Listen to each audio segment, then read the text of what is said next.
حامدا و مصلیا اما بعد الرجیم بسم اللہ الرحمن الرحیم سبحان الذی اسری بعبدہ لیلا من المسجد الحرام الى المسجد الاقصى الذی بارکنا حولہ لنریہ من آیاتنا انہ هو السمیع البصیر۔ صدق اللہ العظیم۔ الصلاۃ والسلام علیکہ یا سیدی یا رسول اللہ وعلی آلہ و صحابہ یا سیدی یا حبیب اللہ۔ معراج النبی نبی کریم صلی اللہ علیہ وسلم اللہ تعالیٰ نے جہاں حضور کو سراپائے معجزہ بنا کر بھیجا، قرآن میرے مصطفیٰ کا معجزہ، میرے نبی کا اٹھنا معجزہ، میرے نبی کا بیٹھنا معجزہ، میرے نبی کا دیکھنا معجزہ، میرے نبی کا سننا معجزہ، میرے نبی کا چلنا معجزہ، ہر ادا میرے مصطفیٰ کریم کی معجزہ ہے۔ تو اللہ رب العالمین نے ان تمام معجزات میں سے ایک عظیم معجزہ جو مصطفیٰ کریم صلی اللہ علیہ وسلم کا ہے وہ واقعہ معراج ہے، جس کا ذکر اللہ رب العالمین نے قرآن کریم میں فرمایا، اور اللہ تعالیٰ نے ارشاد فرمایا سبحان الذی اسری بعبدہ لیلا من المسجد الحرام، پاک ہے وہ ذات جو لے گئی راتوں رات اپنے بندے کو مسجد حرام سے مسجد اقصیٰ تک۔ اب سوال یہاں پہ جو پیدا ہوتا ہے، میں مختصر سے وقت میں آپ سے ہم کلام ہوں، سوال پیدا یہ ہوتا ہے کہ گئے مصطفیٰ ہیں تو جو جا رہا ہے اس کے جانے کا ذکر پہلے ہونا چاہیے تھا۔ اللہ نے مصطفیٰ کے جانے کا ذکر نہیں فرمایا، بلکہ اللہ فرما رہا ہے پاک ہے وہ ذات جو لے گئی۔ اب اللہ نے اپنے لے جانے کا ذکر کیوں کیا، اس کے متعلق تھوڑی سی آپ توجہ فرمائیں گے۔ اللہ رب العالمین نے اپنے لے جانے کا ذکر اس لیے کیا کہ اگر لوگوں کے سامنے اللہ یہ فرماتا کہ میرا محبوب گیا مسجد حرام سے مسجد اقصیٰ تک، تو سوال پیدا ہوتا، ابو جہل مخالفین دشمن اور مشرکین مکہ یہ سوال کرتے، ان کے ذہن میں یہ سوال آتا کہ کیا جا سکتے ہیں؟ بحث مصطفیٰ پہ ہونی تھی، جان کی صلاحیت رکھ دینی، جان کی قوت ہے کہ نہیں ہے، بیت المقدس جا رہے نہیں، اتنی طاقت ہے چلے جان؟ یا پھر سوال پیدا ہوتا بھی پہلے آسمان پہ کیسے گئے، دوسرے پہ کیسے گئے، پھر لامکان تک کیسے چلے گئے؟ تو بحث مصطفیٰ پہ ہونی تھی، اللہ نے اس لیے اپنے محبوب کے جانے کا ذکر نہیں کیا بلکہ اپنے لے جانے کا ذکر کیا کہ میں اپنے محبوب کو لے کے جا رہا ہوں۔ تو اب جسے مناظرہ کرنا ہے وہ خدا کی ذات پر کرے، مباحثہ کرنا ہے تو وہ خدا کی ذات پہ کرے کہ اللہ لے جا رہا ہے۔ جب اللہ لے جا رہا ہے تو ملا کیسے روکے گا؟ جب قادر لے کے جا رہا ہے تو مقدور کیسے روکے گا؟ جب خالق لے کے جا رہا ہے تو مخلوق کیسے روکے گی؟ تو اس لیے اللہ رب العالمین نے اس اعتراض کو ختم کرنے کے لیے اپنے محبوب کے جانے کا ذکر نہیں کیا پہلے، بلکہ اپنے لے جانے کا ذکر کیا ہے۔ اور اب بات اور بحث جو ہے وہ مصطفیٰ کریم صلی اللہ علیہ وسلم پر نہیں ہوگی، اب بات یہ ہے کہ لے کے جانے والی اللہ کی ذات ہے۔ اب دوسرا سوال اس میں وہ یہ ہے کہ پاک ہے وہ ذات جو لے گئی اپنے بندے کو مسجد حرام سے مسجد اقصیٰ تک۔ حالانکہ حضور تو لامکان تک گئے، وہاں پہ جنت دیکھی، دوزخ دیکھی، سدرۃ المنتہا کو دیکھا، بہت سارے اللہ تعالیٰ کے جو انعامات ہیں ان کو دیکھا، اور پھر وہ ذات جس کو آج تک کوئی نہ دیکھ سکا، وہ خالق کائنات مالک کائنات، اپنے رب کا دیدار بھی، اللہ رب العالمین کا دیدار بھی حضور نبی کریم صلی اللہ علیہ وسلم نے کیا۔ اب گئے تو لامکان تک ہیں، لیکن قرآن میں بیان ہو رہے ہیں کہ صرف سرکار مسجد اقصیٰ تو مسجد حرام تو مسجد اقصیٰ تک گئے، لامکان کا ذکر کیوں نہیں ہے؟ اس میں آپ غور کریں گے کہ جہاں تک دشمن کی سوچ ہے، جہاں تک ابو جہل جانتا ہے، جہاں تک ابو لہب، عتبہ، شیبہ اور مخالفین جو ہیں، دشمن جو ہیں، قریش مکہ جو ہیں، وہ جانتے ہیں مسجد اقصیٰ تک، ان کی سوچ اتنی تھی۔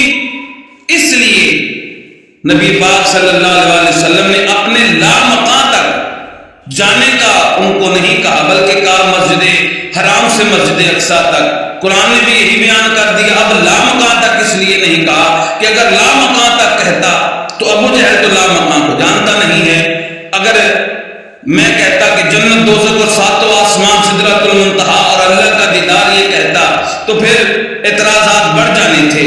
اس لیے پاک محبوب صلی اللہ علیہ وسلم کے غلاموں، اللہ رب العالمین نے جہاں تک دشمنوں کی سوچ تھی وہاں تک اللہ رب العالمین نے کہہ دیا کہ مسجد حرام سے مسجد اقصیٰ تک۔